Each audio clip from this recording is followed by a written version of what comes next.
Hi guys, it's time for episode 5 already, huh?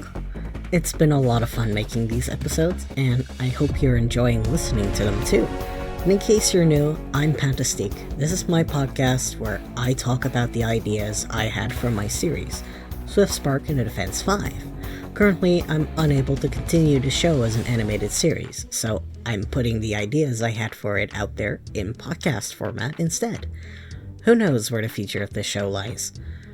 When I started writing this episode, I didn't know if it would become a full podcast episode on its own or get assimilated into a segment for one yet, but I do feel like I have enough to say on the subject, so it's going to be about my experience directing and a couple of other aspects of making my pilot on my own. Before writing Swift Spark's pilot, I had written more than 100,000 words, several novels worth, and some of which I actually published both physically and online. And alongside with that, a lot of fanfiction. And a lot of stories were actually about Swift Spark, or at least the characters, James and his friends. But I did find that despite all of the writing I had done before, that script writing really is something else. And in a way, it doesn't really even matter too much how I write my scripts, because it's mostly for me and the voice actors. So as long as the dialogue is properly structured and readable, the rest isn't too important as long as I can understand it, because I'm the storyboarder and the director all in one. But I feel like anyone that reads my scripts should be able to get the right idea for what's going on just by reading them. And at the end of the day, learning how to do something right from the get-go is easier than having to unlearn a bunch of mistakes if you ever wanted to get into the industry and would have to adhere to industry standard. And I have, or at least had, a handful of books that were just stage play and movie scripts printed. And if you know which those books are, you know why I no longer have them, and you know why I was so happy to get rid of them. But there's plenty of resources to find online as well. TV scripts, animation scripts. I just went through a bunch of them to get a feel for how those writers wrote their scene descriptions and handled their cameras and all that stuff. It was just monkey see, monkey do, and that's how I ended up writing my own script. It took me 2-ish years to come up with something that I liked enough to move ahead with, and the scripts that followed took much less time, just a few months. Though I was writing them on and off for the majority of the time, so I'm not entirely sure in terms of hours how long comparatively.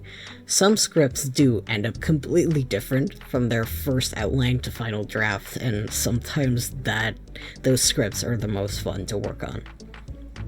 I ask myself questions, I sort of interview myself about the story I'm about to write, and if I can't answer a question, I start there, trying to find connections between the other answers that might lead me to a solution to my problem.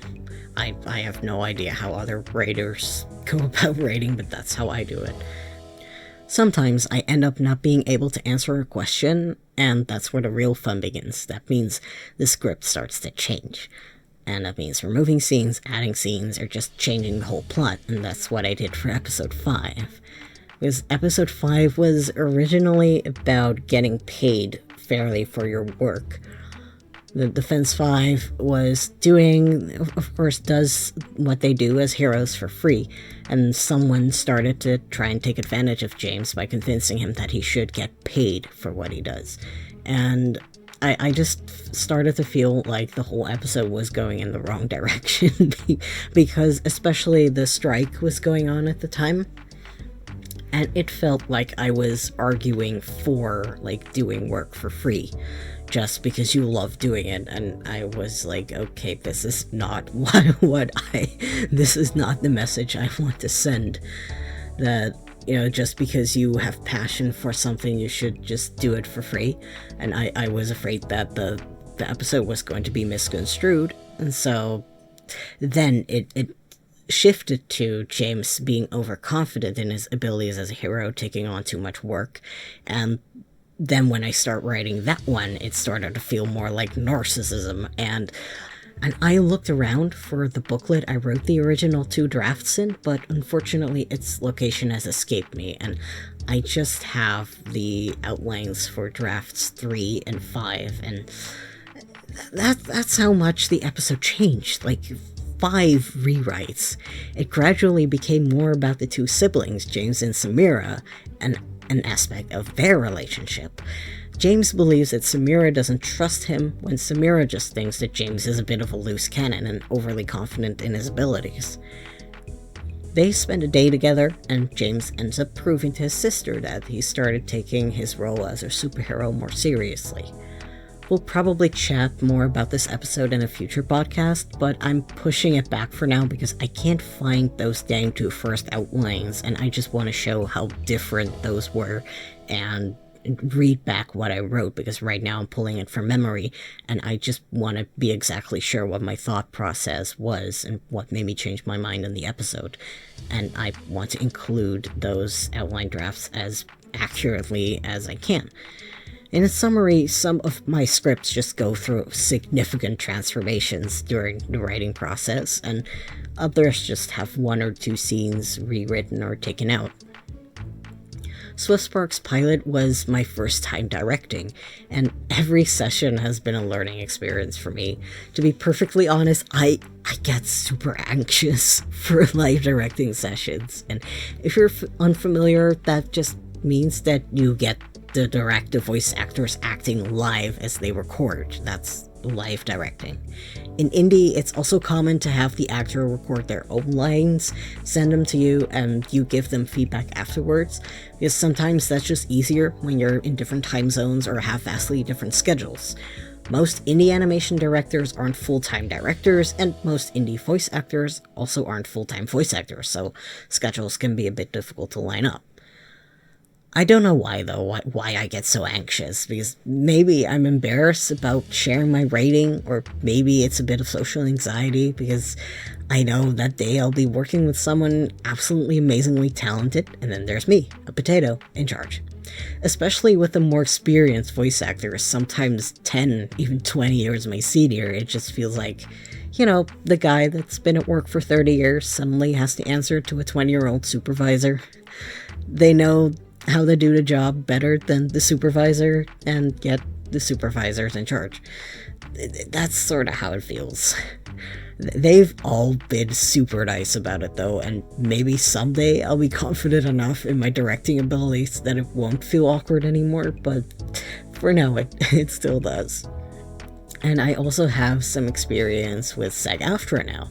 The union kind of sounds daunting to an outsider, and there's definitely some stuff that I do take issue with.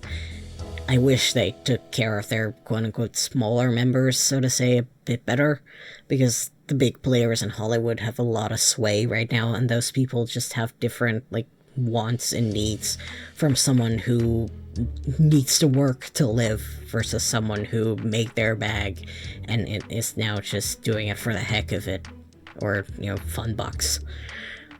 Personally, my experience with the union has been generally positive, but I'm also just a director who's signing on their project. They're patient and understanding when it comes to indie productions. A mess up in paperwork isn't a big issue, for example, and you get a contract rep who's there to help you through the process and answer your questions. Most people that work in entertainment work there because they love the art form. Most.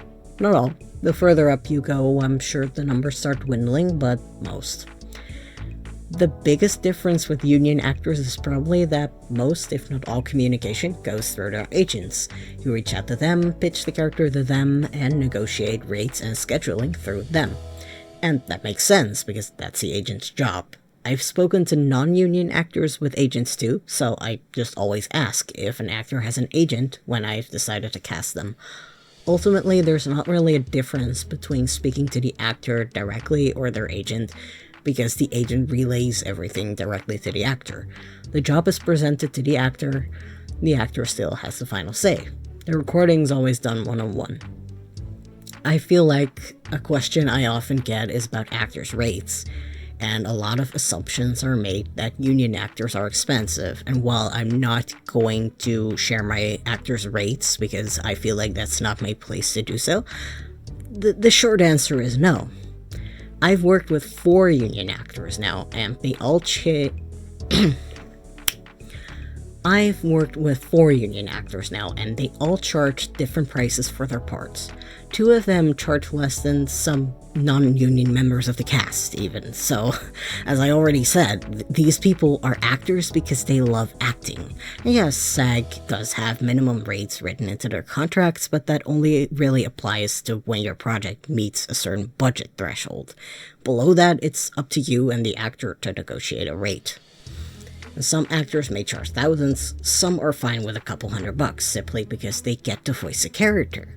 Just be polite and show some passion about what you're presenting. And whether they're union or not, treat every actor with the same respect, please. When I get nervous, I tend to space out, and that's kind of an issue when directing my stuff. I'll be so focused trying to imagine the shot in my head, and if the line read matches the energy I pictured, I just forget to listen altogether sometimes. Just be sitting there, and the actor will be done, and like, oh fuck, we were having a recording session. Right, get back in the game. So, thankfully, the VAs I've done live directing sessions with have been super kind and patient with me. I'm learning stuff from them as we do the sessions too, and each session I get more comfortable with giving feedback and asking questions myself too. I want to become a good director, and I feel like listening to an actor's preferences plays a part in that. For the episodes I was working on last year, there's still some roles left uncast and more to record. I hope to be able to get back on track with that soon, because as daunting as directing is, it's still a lot of fun, and the actors are so wonderful to work with. It's amazing to finally see your character walk and talk on screen, like the little guy that used to live inside your head now exists outside of it. They're real, and that provides some sort of serotonin I just can't explain. Directing storyboards so far has been very easy because I'm directing myself. I can just make the change on the fly as I see it, and even then, I've done some storyboard directing work for another indie very briefly and didn't even get credited for it, but I felt much more confident in conveying what I was trying to say on paper. Redlining, giving visual references, I'm not exactly a wordsmith when I can't put it down on paper and think about it first. When it's directly brain to mouth, it's bullshit compared to brain to paper. The irony is, though, that I find myself cutting corners a lot with storyboards since I'm animating them myself. I often find that I forego backgrounds and perspective grids, meaning that my storyboards would not be as useful for animators and layout artists as my scripts. It saves time, sure, but in a professional production with multiple people, that would be a no-no.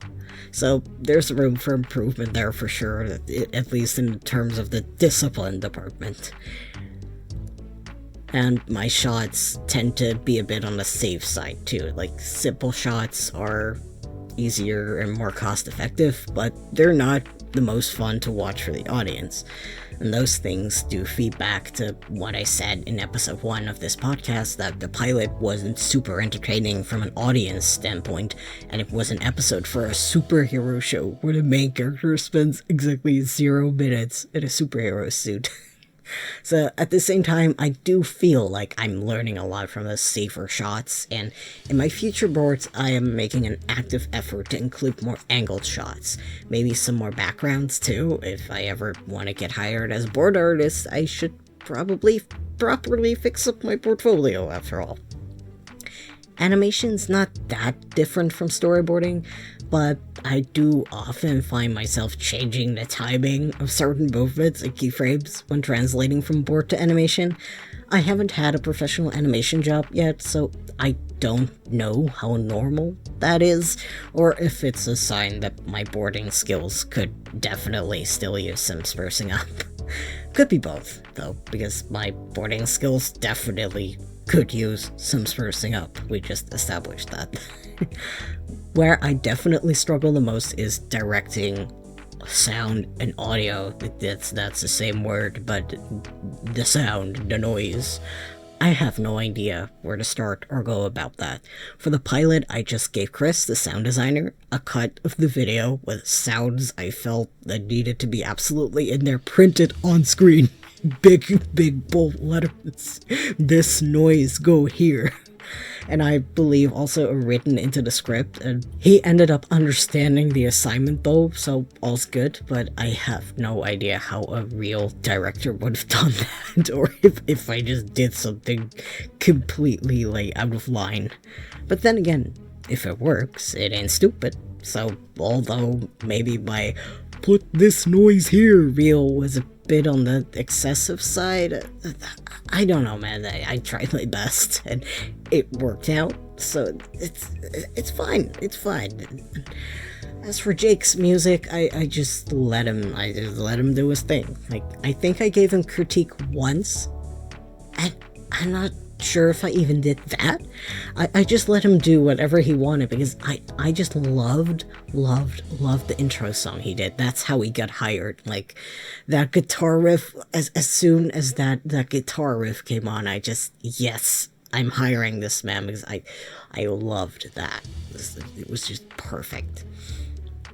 And I feel like that, you know, just letting Jake do Jake stuff also worked out pretty well, so in the end, there wasn't much directing I had to do. It all worked out on its own because I hired people that knew what they were doing. So that was the point. That was the intent behind it. All in all, directing is something I enjoy, but don't particularly excel at. I would like to become a better director, but all things considered, it just might be better for the series to hand that over to someone who actually knows what they're doing at some point. Do I recommend having a go at it yourself at least once? For sure.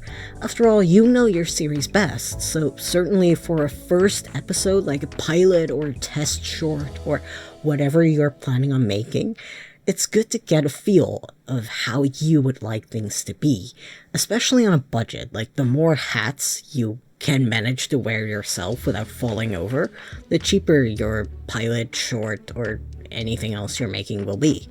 Just don't cut corners too much and reach out for help when you need it, because you might be surprised how many people are willing to help you out.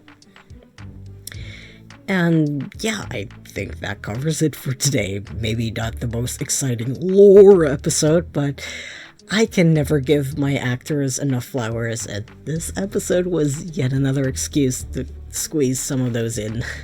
Like, they know their stuff. Like, if there's anything good about the pilot, then it's the voice acting, because that was just chef's kiss. It was the directing that left stuff to be desired. And that's it really. I hope you enjoyed this episode nonetheless, even if it wasn't about the story, and I hope to see you again next time, because next time we will be going back to discussing an episode and lore.